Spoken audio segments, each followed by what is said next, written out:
discounted cash flow. All right.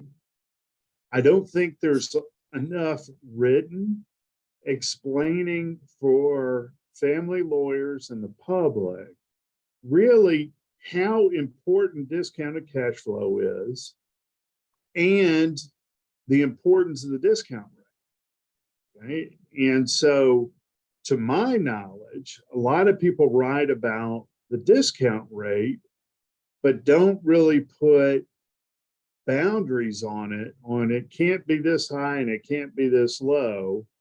And then they try to hide their professional judgment in that analysis.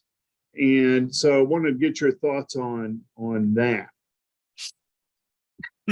Trying to hide it in the analysis. Yeah, but I want you to answer about, explain why discounted cash flow as a concept and separately as a term of art within the business valuation world, why it's terribly important. All right. Throughout our discussion, we talked about the fact that valuation is forward-looking.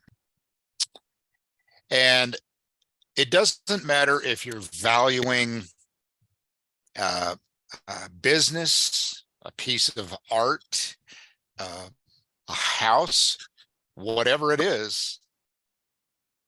When somebody buys that asset, a business, a piece of art, a house, they expect to get a return on what they paid for it, a return on investment.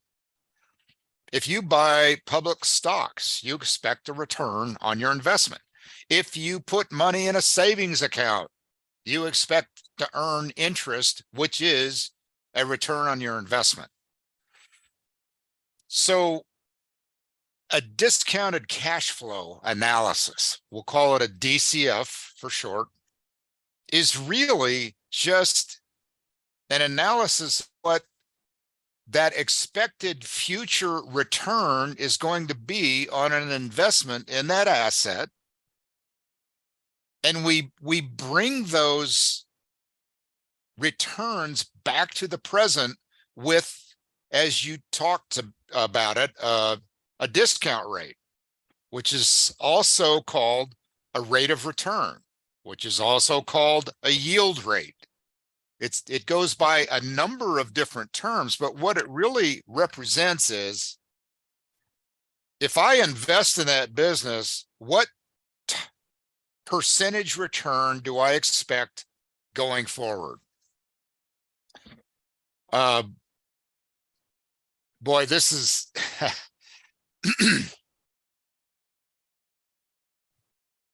a discounted cash flow, a DCF. The way that it is set up is we would look at the return, the economic benefit, EBITDA, cash flow, whatever measure we're using. We're looking at some finite projection period. And the reason we would use a DCF, generally speaking, is because in that projection period, there's something happening which is anomalous to what stability means for the company. Let me give you an example. We know in the next 3 years that the company has to invest in a new plant. Once they invest in that new plant, and they're going to have to spend a significant amount of money over the next 2 years, say, they're going to reap the benefits of that from year 3 into perpetuity. So there's something anomalous happening in the projection period, the forecast period. It might be 3 years, it might be 5 years, whatever it is.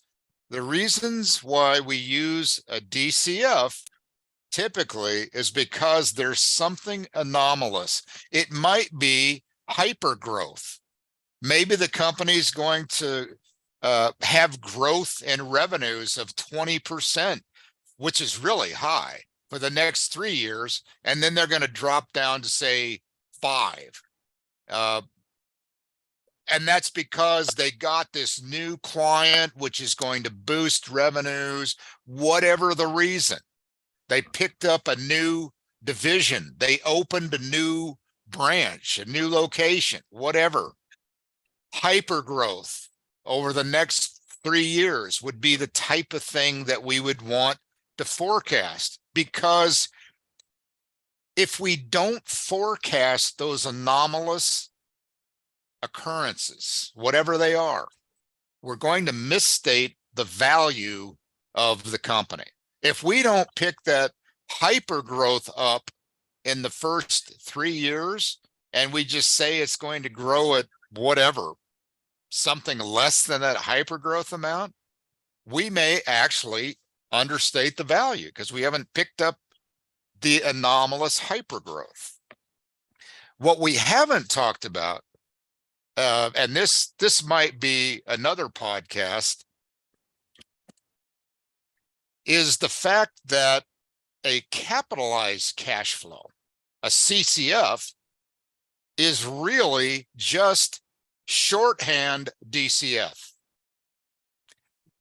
Because it doesn't look like it, because with a DCF, we've got year 1, year 2, year 3, year 4, 5, and then 6 into perpetuity is something called a residual value or a terminal value, but it really represents all the benefits from year 6 forever.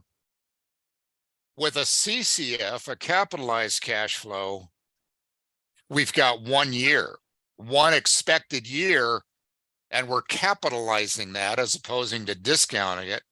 But the reality is I can sit down and show you that it's really just shorthand. It's a DCF shorthand with the assumption that the growth into perpetuity is the same every year. So if it's hyper growth, we want to use a DCF. If it's a stable company, probably makes more sense to do a CCF. What about a discount rate and disputes between experts? Whenever I speak. And just let me premise this by saying, I've spent my whole career planning for an argument over the discount rate, and yet I still haven't had one. And it's very depressing for a man of my sensibility. Well, let me say this. I speak on that a lot on cost of capital, which is another way of talking about a discount rate. Cost of capital, I tell people that the most important thing to remember is the investment spectrum, and that should be reviewed before, during, and after the selection of any kind of a discount rate or capitalization rate. And what the investment spectrum tells us, and you, I think, alluded to this earlier, and this is important. I know that the safest investment there is a treasury bond. And I even wonder about that these days. But that's a risk-free rate. And that, I believe, right now is about 4.5%, 20-year treasury bond.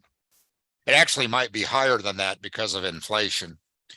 But if that's at the low end of risk, what's at the high end? What's the riskiest investment you can think of? Well, you know, you get different answers for that, but looking at venture capital funds, there's a very likely chance that the investor loses all their money.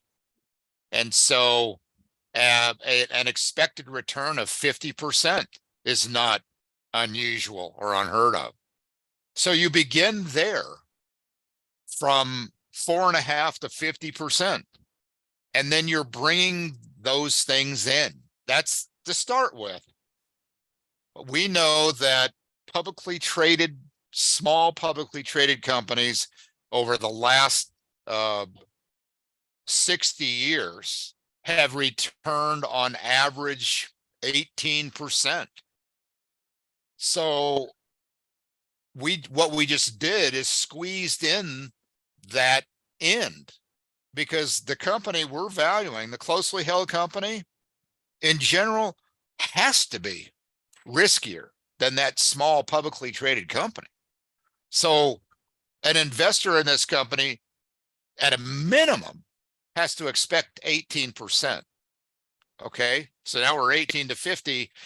We can continue to squeeze that in, and so you may find it still distasteful, because ultimately the risk-free rate, when we do a build-up, which is a way to come up with a discount rate, there are different components. The risk-free rate is a component that we can get from empirical data. The equity risk premium, which is a component, is coming from empirical data. The size premium, if we believe one's appropriate, is empirical. It's coming from empirical data. We can go through with all the pieces, and then we come to the company specific risk. And there have been people that believe that they've found a way to determine it empirically. Can't be done. It's judgment, no matter how it's dressed up. And I have used the term, the illusion of precision, 1,000 times. I wish that I had copyrighted it 10 years ago.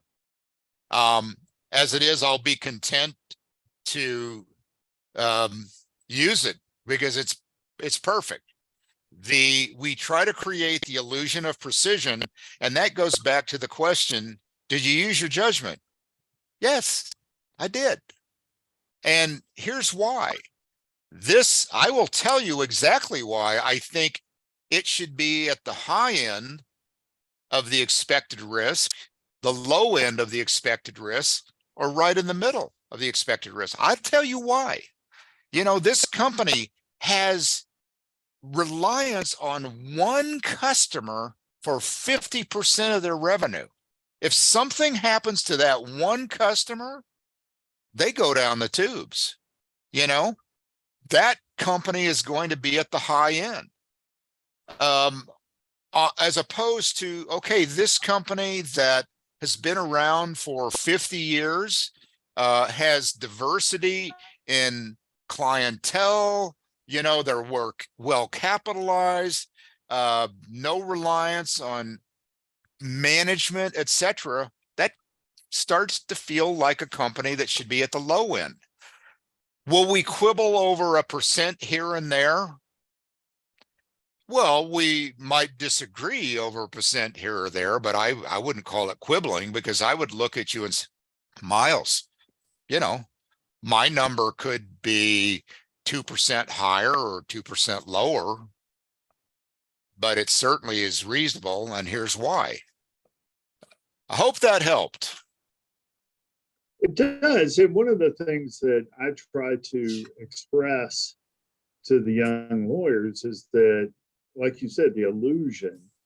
And lawyers are, and if they're not, they need to change professions. Trial lawyers need to be comfortable with judgment and arguments. And that's why I think this whole universe is so fascinating to me. And I have the advantage of not having to give the answers. All I have to do is ask the questions. And then asking a question that locks up a witness is the greatest feeling in the world. Sure. Yeah. And I think one of the benefits of age, experience, whatever you want to call it, is that you don't know everything. Mm-hmm. In fact, the more you know you don't know. And so hopefully we don't get locked up with those questions. We enjoy the banter. We enjoy pondering life's mysteries.